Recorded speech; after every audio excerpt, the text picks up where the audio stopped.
Hello there folks, my name is Spoonks and welcome back to an episode of Box Office Chat. This is the show where I break down the top 5 domestic box office results, see where each movie landed, and see how well each movie did, so let's get started. Number 5 was Paddington in Peru, making $3.7 million this weekend, bringing its domestic total to $36 million, and its worldwide total to $175 million.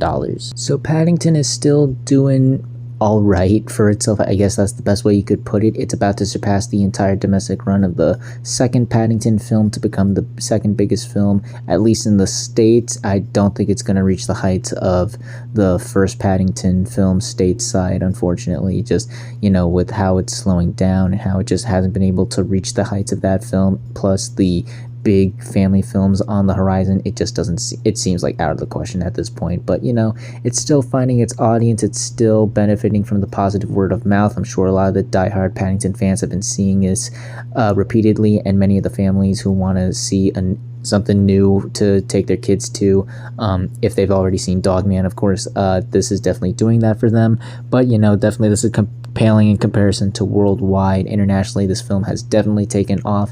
It's about to double its $90 million budget worldwide, and if it can keep going at the rate it's going, I could see it getting to $200 million worldwide, which is really good for this movie for sure. It's just that stateside, which I think they were hoping for a bigger bump given the reception towards the second Paddington film, especially in the States.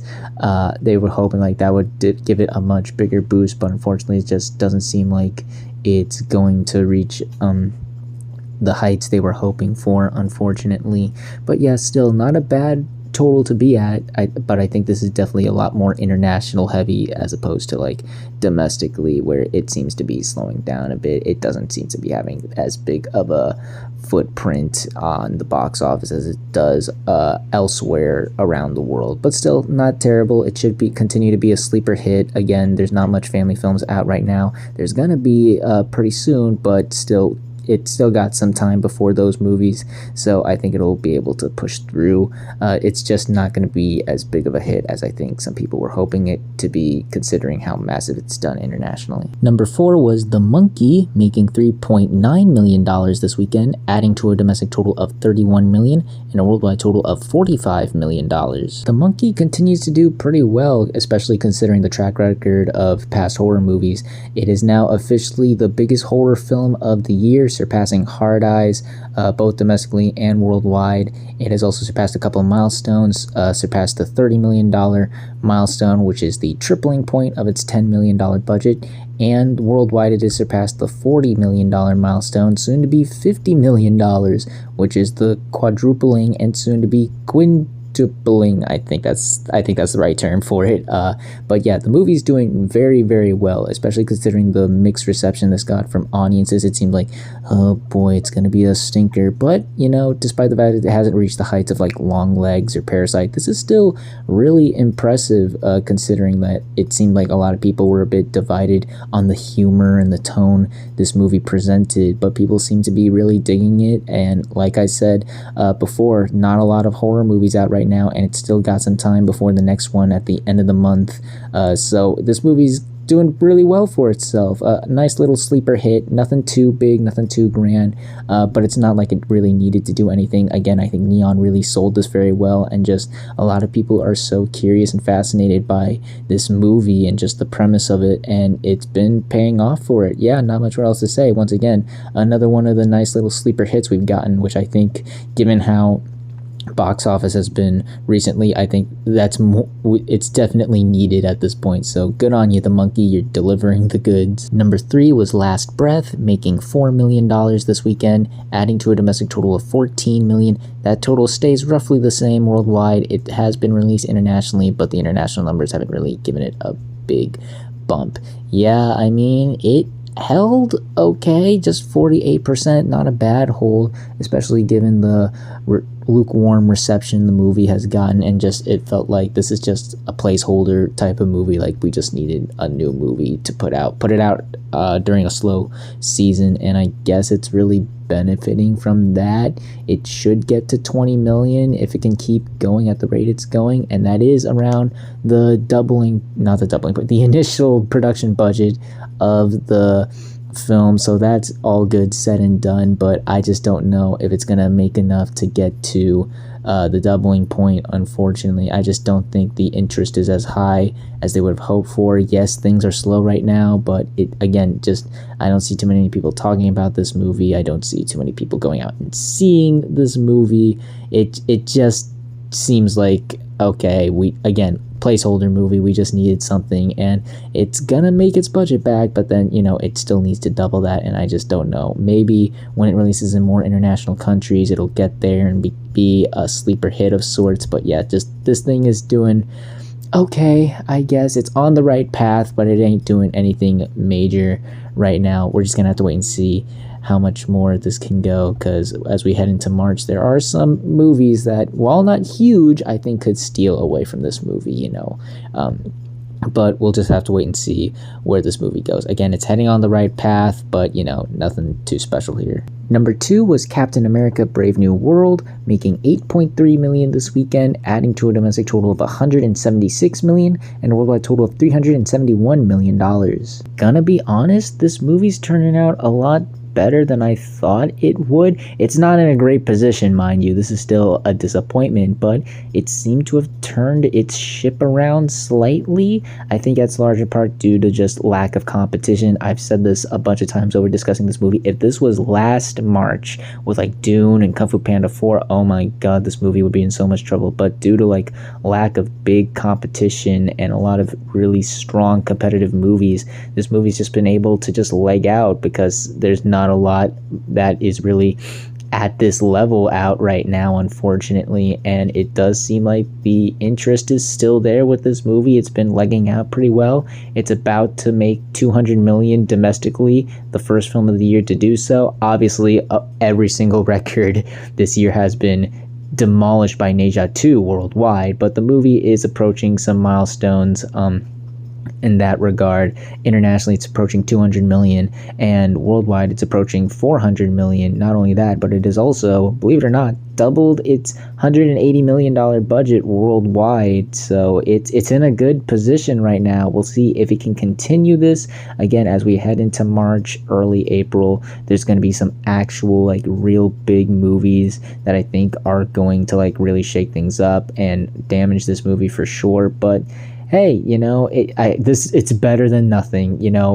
Given the reception, like I said before, given that second weekend especially, and how this has been reviewed and perceived by critics and audiences, this could have been a lot worse. This could have been a total flop, but it's going away, turning out to be just a disappointment, which, hey, better than nothing, I guess. So yeah, Captain America, good on you. You were able to turn the ship around slightly. This doesn't mean you bounced back entirely, but you're in a better position than I thought you would be, and hey, I gotta give props to you for that, I guess. And finally, let's end the video off with the number 1 movie of the weekend, which was Mickey 17, opening with $19 million this weekend domestically and $53 million worldwide. This is the third biggest opening of the year so far, topping Den of Thieves 2 and The Monkey, but still sitting behind Dogman and Captain America Brave New World. Unfortunately, this is a really disappointing opening. I had some better than most hopes for this movie. There was a lot of promo for this, I thought, because it had such big names attached to it, not just the cast, but the filmmaker behind it, Bong Joon-ho, the filmmaker behind Parasite. I thought that would bring a lot of people to the theater, and obviously the stacked cast: Robert Pattinson, Mark Ruffalo, Naomi Ackie, Steven Yeun. And because again, it's a slow time at the box office, nothing really grabbing people's attentions. I thought this would be the one to really grab people's attention, but unfortunately it just didn't seem like the trailers really translated that well to a lot of people. I think many people were probably a bit confused and perplexed by what the movie was actually going to be about, and many people just thought it looked a bit too weird and quirky for them, unfortunately. And because of that, the movie has definitely struggled. It costs $128 million with, it was originally reported 118, but some sources are saying there was $10 million added for reshoots. So that's not great to see. However, some things look a bit more promising. Internationally, the movie opened a bit stronger. It's at 50 million worldwide. I think it'll get to 100 million if The international response is solid. There's a chance, he's very big in Korea, and with other movies, blockbusters, especially Captain America, even The Monkey had some initial mixed responses, and they've been able to turn that ship around. So maybe the same thing will happen here, but I'm just not sure. That the response is very mixed on this movie. It got a B on CinemaScore, which for this type of movie is not great. And again, I know it's a very slow time period, but once we get out of this, the bigger movies come out. I'm worried that this movie is gonna struggle a bit. Again, there's a chance it could bounce back, turn it around. Maybe there's more interest in this movie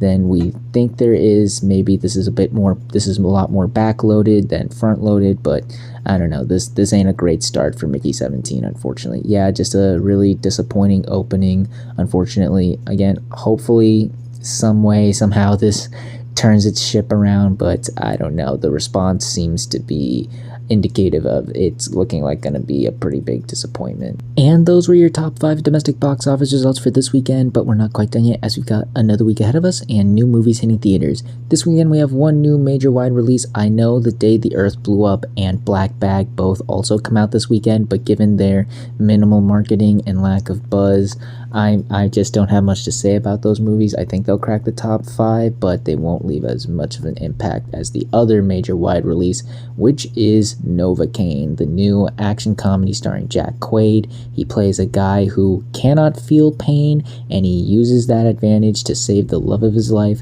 after she is taken hostage during a bank robbery. As much as I harped on The Day the Earth Blew Up and Black Bag, I'm gonna be honest, I don't have a lot to say about this movie either.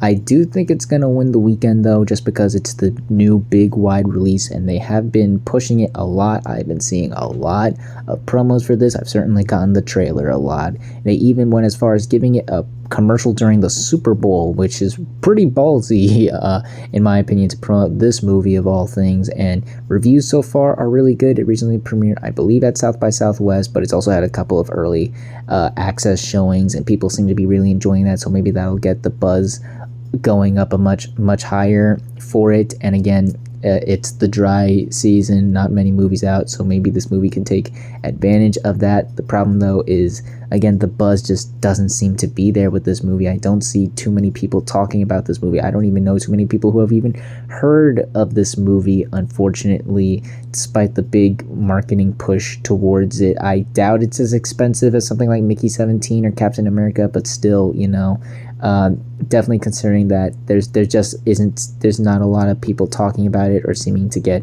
excited about it. So yeah, it'll win the weekend, but I don't think it'll be a winner is what I'm saying. So yeah, just it'll be number 1, but I'm not sure how big this is gonna be. I hope I'm wrong, but things just don't seem to be too great for this movie, unfortunately. But we'll see how well this movie truly does, as well as the rest of the movies that landed in the top 5 on the next Box Office Chat. And that's going to do it for this week's episode of Box Office Chat. What did you all think of the results? Were you satisfied, unsatisfied? Comment down below and let me know. If you like this video, hit the like button. If you like this channel, hit the subscribe button. Follow me on all the social media links right there. And until next time, everyone, stay sharp.